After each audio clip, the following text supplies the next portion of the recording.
Kung sino daw po yung lagi nating kasama, kung ano yung ating pinapanood at binabasa,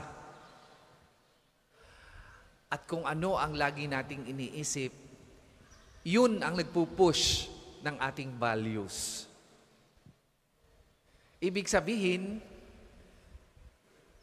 kung ang kasama mo palagi ay tsismosa, most likely, magiging tsismosa ka rin pagdating ng tamang panahon. Kung ang kasama mo ay lagi ay magnanakaw, eventually, kung ano ang kanilang ginagawa, yun din ang iyong gagawin.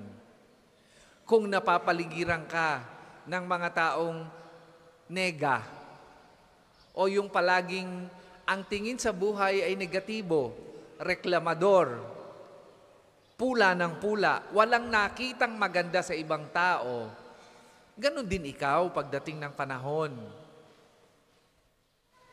Kung ano yung pinapanood mo, kung ano yung lagi mong napapanood sa TV, yun din ang ikikilos mo pagdating ng panahon. Kung laging ang pinapanood ay malalaswa,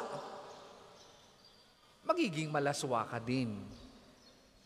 Kung laging ang pinapanood ay tungkol sa chismis ng mga artista o mga walang kakwenta-kwentang bagay, magiging ganun din ang iyong pamantayan sa buhay. At kung laging ang binabasa ay tungkol sa kasamaan ng mundo, eventually, magiging ganoon ka din. Yan po ang sabi ng isang manunulat na si Jay Shetty in Think Like a Monk.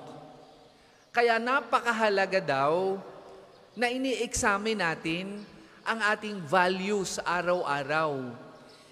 Ito bang mga ginagawa natin araw-araw ay tunay na nagre-reflect ng kung ano ang ating pagpapahalaga sa buhay? Malimit kasi, hindi na natin ito na-check. Kung ano na lang ang dumating, kung ano na lang ang humarap sa atin, yun na lang din, doon na lang din tayo tumutugon. Sometimes, or most often, we are not conscious of our choices. Nagre-respond lang tayo kung ano yung dumating sa atin. Pag minura ka, automatic, gaganti ka rin. Hindi mo na tinatanong kung dapat ko bang patulan o sagutin ito. Because our values are pushed by what we think, by people we surround ourselves with, by the things that we read, and by the things that we watch. Ngayon pong umagang ito, sa ating mabuting balita, binibigyan tayo ng Panginoon ng pagpili sa mga bagay na ating pinapahalagahan. Binibigyan tayo ng panibagong pagkakataon para piliin natin ang tamang pagpapahalaga sa buhay natin. At yan ay walang iba kundi ang pagpili sa Diyos. Paano natin gagawin yun? Let us imbibe the values that our gospel is teaching us, particularly or specifically sa ating mabuting balita ngayong umagang ito. Sinasabi ng ating Panginoon na ang kaharian ng Diyos at ang biyaya ng Diyos ay nasa mga taong mapagpakumbaba. Wala sa mga taong mayabang, palalo. Wala sa mga taong punong-puno ng sarili, kundi nandun sa mga taong nagpapahalaga sa Diyos at nagpapakumbaba sa Diyos at sa kapwa. Yan ang values na ipinupush naman sa atin ng banal na kasulatan, na siyang magpapalaki ng ating sarili bilang Kristiyano, magpapaliit ng ating ego, pero magpapalaki naman ng ating panibagong sarili, ang pagiging alagad ng Diyos. Kung ano ang ating binabasa, kung sino ang ating nakakahalubilo, kung ano ang ating iniisip, yun din daw ang ating gagawin at magpupush ng ating values. Ang tanong sa atin ay, kailan kayo huling nagbasa ng banal na kasulatan? Kailan kayo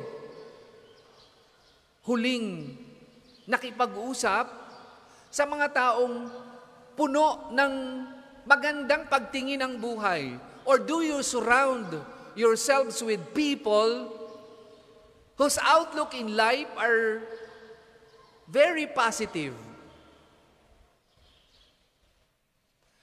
At kailan kayo nagnais o nag-examine ng inyong sariling pagpapahalaga upang tingnan kung ito ba ay align sa pagpapahalaga ng ating Panginoong Hesus bilang ating sinusundan? Mga kapatid, ngayong umagang ito, magandang tingnan kung ano ba talaga ang ating pagpapahalaga. Simulan natin yan sa pag-examine ng mga taong nakahalubilo sa atin.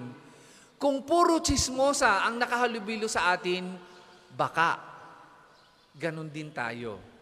Kung natutuwa tayo na pinag-uusapan ng iba sa kanilang likod at hindi tayo nakukonsensya sa ginagawa natin, baka ang pagpapahalaga natin ay hindi pagpapahalagang Kristiyano. At kung okay sa atin, nasaktan ng ibang tao, kahit sila'y walang ginagawa sa atin,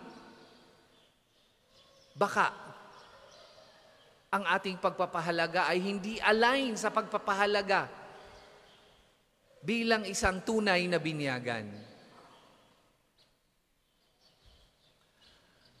Kailangan natin usisain ang ating pinagpapahalagahan sa buhay.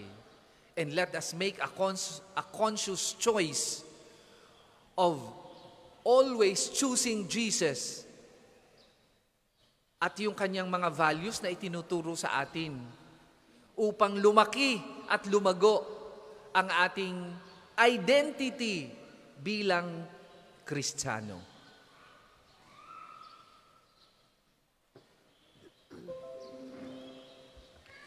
Para sa mga